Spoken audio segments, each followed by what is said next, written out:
Edani day nyina ye kase nyame wo ho no ma ya na ebi mu nyinni ebi mu tra chese nyame bi eni ho nyame wo ho anka dada ye ka se na nyame ba wo medu da nyame se ye tortoise ana se achechede mpo antinka wo medu ye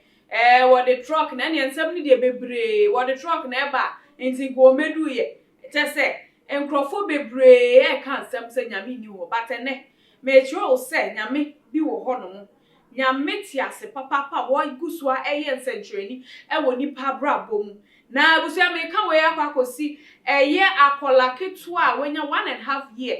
na utimi hu se wo so akra na ne maame edan egu omuso a chese wo mo hye asase na se a maame ne de wewu kra po a utimi se bebi edunu wa pro na nso nyame a wo ye nsentreni no wani nyankopon wo bokwan tu bebi kwan nie na so wo kaso obepeja wa anase wo de ubesi mampon bia wo de wusi no wono enotimi ye niema nipa dwen ho a wonte ase eda na chese asem ni chiremu enyina ne se asojafo eko peacekeeping a chese wo mu ko peacekeeping no bush ni mu enada kro mu hu se akola bi area fi bush mu eye den ba bonten ho na wo mu hu akola ni fi bush ni mu na akola ni sign e chi koye no no mu de o mu feel say trap bi na wo mu atanfofo no asset ya mo mu to o mu amfa o madwen ankoso etu aso be ye mienu miensa no mse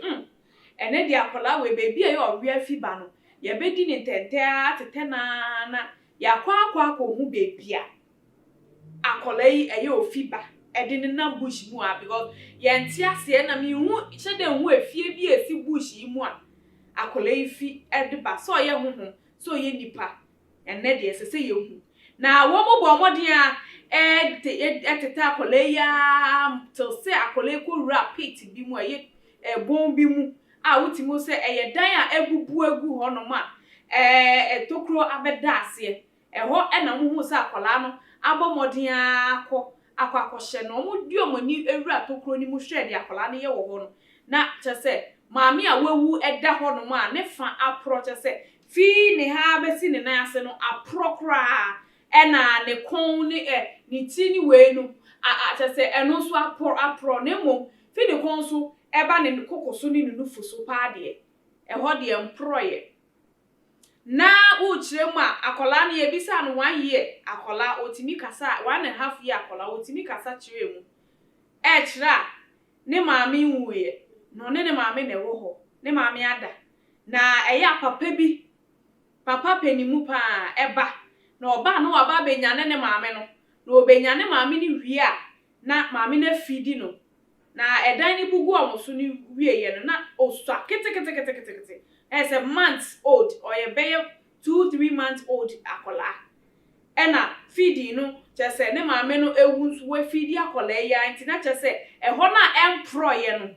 nyame eheda ejaye se ne be akola no onim hwe nti no onim se ne maame ewu ana wapro onim dia ye frɛ ne ade ebon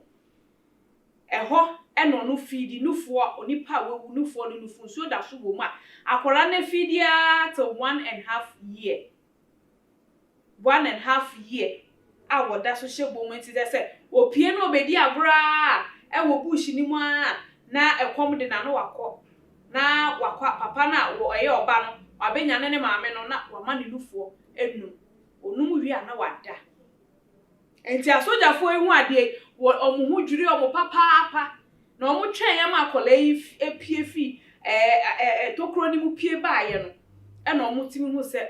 edu bebi ese ye bo akola yi enti wo mo bo modin di akola yi trase ena omu eyiyi na no ena okane a etie o se ya papa bi benya ne maame na ne maame ama ne nufuo na o ma ne wi a na wasan ada enti wo hwe pictures ye egu a utimu se ye di akola na phone wa phone aye kanya nufuo na wanu ma besi sa bre a edwani fufuro bia enkam a soldier foi ono ene edi na si pan mu a wo mukuta na wo de na beto apata se obi ma ne kwadu edi pictures ena egusu a me gidi se wo behu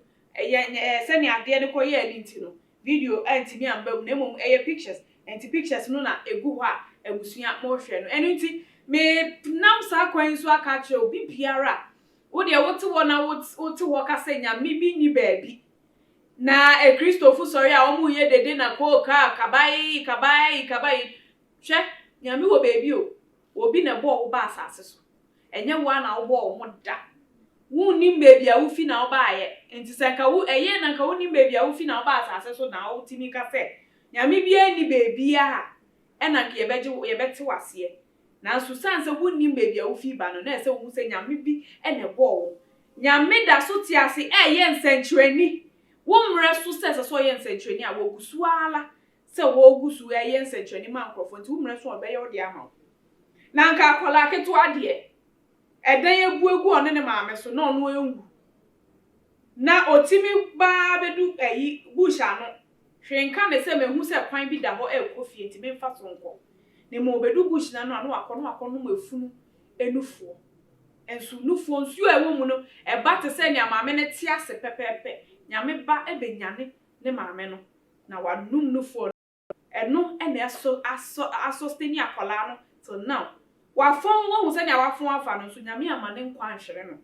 wote ase ama sojafo ne timi akwa akoyi no enti se wo sum nyame a na wasum ne yie na nyame ewo ho pa na ebusua ha ena meja mo esi nsem de ebi sisi pa media ene akosua kokua ansa aka Queen Fidi one apa kosua na subscribe to your YouTube channel Too Much Age uwia follow on IG Facebook ena mahimfie ho Twitter ai ehwa na bomodiana na share to all other social media platforms wo wosu bia na nyame obehira se wo ye ne sa makra mo da sende message ya